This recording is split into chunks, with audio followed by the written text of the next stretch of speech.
Mən Məmnə Xatunam. Yəqin ki, haqqımda eşitmisiniz. Ağlım, tənkinim, təsəvvürlətim ilə həmişə Eldənizin yanında olmuşam. Dövlət işlərində onun ən yaxın məsləhətçisi olmuşam.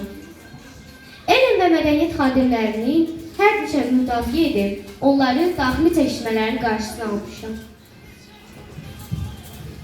Çox doğru deyirsiniz Məmnə xatun. Mən Saray xatunam. Bəzən sözünü daxilə qorumaq kifayət etmir. Bunun üçün ölkənin hüdudlarına çox uzaqlara getmək lazımdır. Mən oğlum Uzun Həsənin elçisi olub Osmanlı Sultanı Fatih Sultan Mehmet'in qarşısına çıxmışam. Qardaşlar qırğınının qarşısını almağa çalışmışam.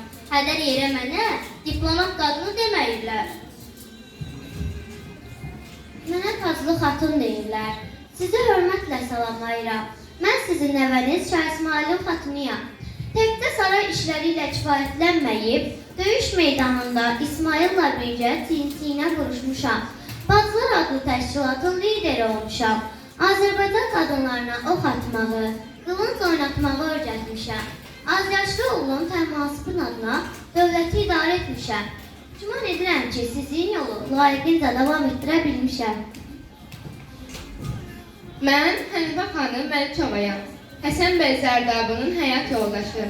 Həsən bəy ilə bərabər qadınların savadlanması və maariflənməsi üçün əlimizdən gələni etmişik. İlk Şərq dövlətinin qadınları ilk dəfə seçilmə haqqı verən dövlətdə yaşamışam.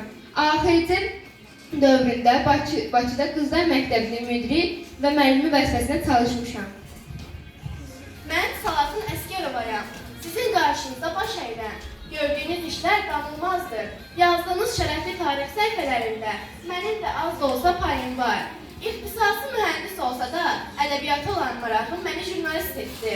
Birinci Qarabağ müharibəsində ən qaynayan nöqtələrdə oldum. Vətənə olan sevgim məni ilk şəhid jurnalist etdi. Gördüyünüz kimi Azərbaycan qadınları tarix yazmağa davam edir.